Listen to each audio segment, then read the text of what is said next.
नमस्कार शिक्षक बंधू आणि भगिनींनो, ज्ञानज्योती युट्यूब चॅनलमध्ये आपलं सहर्ष स्वागत आहे. आज आपण बघणार आहोत यू डायस प्लस मध्ये आपल्या शाळेत नवीन इयत्ता पहिलीला प्रवेश घेतलेल्या विद्यार्थ्यांना यू डायसला कशा पद्धतीने ऍड स्टुडंट मध्ये ऍड करायचं आहे. चला तर आपण सर्वप्रथम जाणार आहोत गुगल क्रोमला गेल्यानंतर आपण यू डायसला गेल्यानंतर यू डायस मध्ये आपल्या समोर अशा पद्धतीने टॅब आलेली आहे. यासाठी यू डायस प्लस कसं घ्यायचं ते सुरुवातीला आपण बघूयात. इथे तुम्ही यू डायस प्लस क्लिक करा. युडायस प्लस आल्यानंतर इथे युडायस दिसतोय त्याला क्लिक करा किंवा या साईटवरती क्लिक केलं तरी चालतं. इथे आपल्याकडे log in for all module असेल, त्या लॉग इन फॉर ऑल मॉड्यूलला क्लिक करा. इथे स्टेट महाराष्ट्र चूज करा. आपलं राज्य आपल्याला इथे निवडायचंय. गोला क्लिक करायचंय. गोला क्लिक केल्यानंतर आपल्या समोर चारही मॉड्यूल आपल्या समोर आलेले आहेत. पण आपल्याला काम करायचंय ते म्हणजे स्टुडंट मॉड्यूल मध्ये याला लॉग इनला क्लिक करा.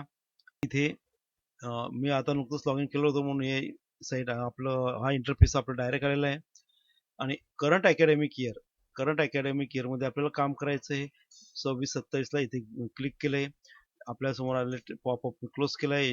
आपल्या शाळेची पूर्ण माहिती आहे ती सुद्धा आपल्याला माहिती असते, चेक करू शकता. सर्वात आधी आपल्याला जायचं असतं डॅशबोर्ड हा ऑटोमॅटिक सुरुवातीलाच आपल्या समोर आलेला असतो.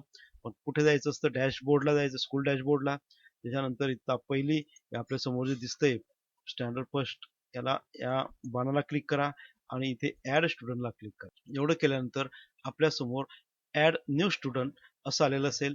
क्लास फर्स्ट सेक्शन ए 26-27 हे वर्ष आपल्याला दिसते. इथे जर विद्यार्थ्याकडे आधार कार्ड असेल तर या चेकबॉक्सला क्लिक करून त्या विद्यार्थ्याचं आधार नंबर जर आपण इथे टाकला, तो जर चुकून आपल्या आधी दुसऱ्या शाळेला जर ते पालकांनी दिलेलं असेल तर ते आपल्याला दिसून येऊ शकतो. या विद्यार्थ्याचा आधार नंबर नसेल, नाहीच आहे, म्हणून त्याला कशा पद्धतीने आपण इयत्ता पहिलीमध्ये प्रवेश इथे द्यायचा आहे. चला सर्वप्रथम आपण त्याचं विद्यार्थ्याचं इथे नाव टाकणार आहोत. काय टाकायचं? नाव टाकल्यानंतर आपल्याला त्याचं जेंडर सेट करायचं. इथून जेंडर सिलेक्ट केल्यानंतर इथे त्याची जन्मतारीख आपल्याला टाकायची आहे. जन्मतारीख टाकल्यानंतर त्या विद्यार्थ्याचा स्टेट कोड तर अद्याप येणार नाही.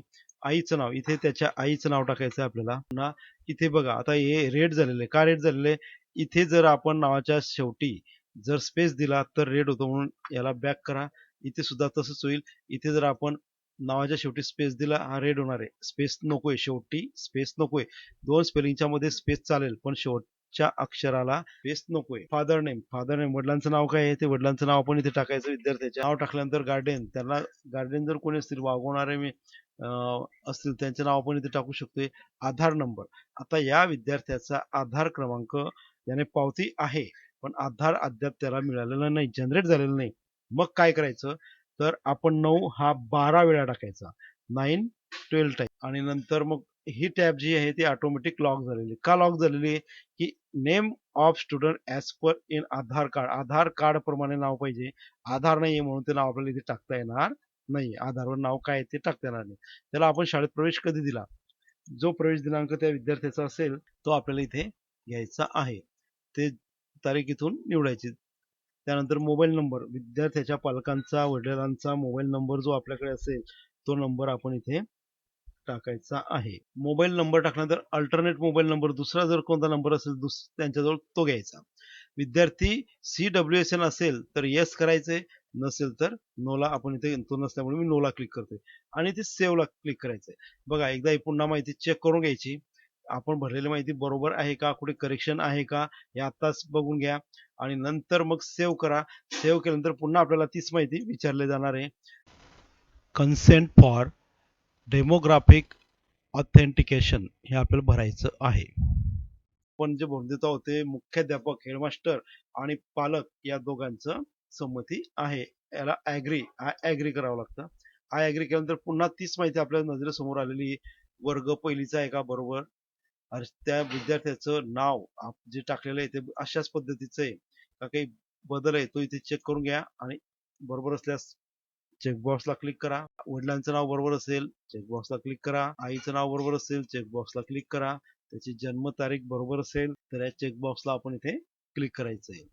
जर एकही याच्यामध्ये आलेल्या माहितीमध्ये जर काही बदल असेल तर इथून आपण कॅन्सल करून पुन्हा बॅक जाऊन ही माहिती करेक्शन करू शकतो. करेक्शन करायची गरज नाही म्हणून याला कन्फर्म करतोय. त्यानंतर हा विद्यार्थ्याचं नाव आणि क्लास फर्स्ट आणि सेक्शन 1 आलेलं आहे. न्यू स्टुडंट त्याला आम्ही ऍड करतोय पहिलीला आणि तो इथे ऍड झालेला आहे. आता तो विद्यार्थ्याचं नाव आलंय किंवा नाही इथे बघण्यासाठी आपण थोडंसं रिफ्रेश जरी केलं तरी लगेच आपल्याला तो नाव इथे आपल्याला दिसून येणार आहे. चला आपण बघूयात त्याचं नाव आलेलं आहे किंवा नाही. या व्ह्यू मॅनेजला क्लिक करायचंय. व्ह्यू मॅनेजला क्लिक केल्यानंतर या विद्यार्थ्याचं नाव इथे ऍड झालेलं आपल्याला दिसतंय. जीपी आपण भरू शकतोय. ईपी आपल्याला आज आज रोजी तरी त्याची सुविधा उपलब्ध झालेली नाही. अशा पद्धतीने हा विद्यार्थी इथे आपला ऍड झालेला आहे. अपेक्षा करतो की व्हिडिओ आपल्याला या व्हिडिओमध्ये आपल्याला सर्व माहिती इत्ता पहिलीला ऍड कसं करायचं समजलं असेल. व्हिडिओ आपणास आवडला असेल तर त्याला नक्कीच लाईक करा आणि आपल्या इतर मित्रांना तो शेअर करा आणि चॅनलला जर का आपण नवीन असाल अद्याप आपण सबस्क्राईब केलं नसेल कृपया करून सबस्क्राईब करा आणि बेल आयकॉनला क्लिक करा जेणेकरून येणारे नवनवीन व्हिडिओ सर्वप्रथम आपणास बघायला मिळतील. यापूर्वी आपण सबस्क्राईब केले आपले धन्यवाद आणि आपण हा व्हिडिओ बघितला त्याबद्दल पुनश्च एकदा धन्यवाद.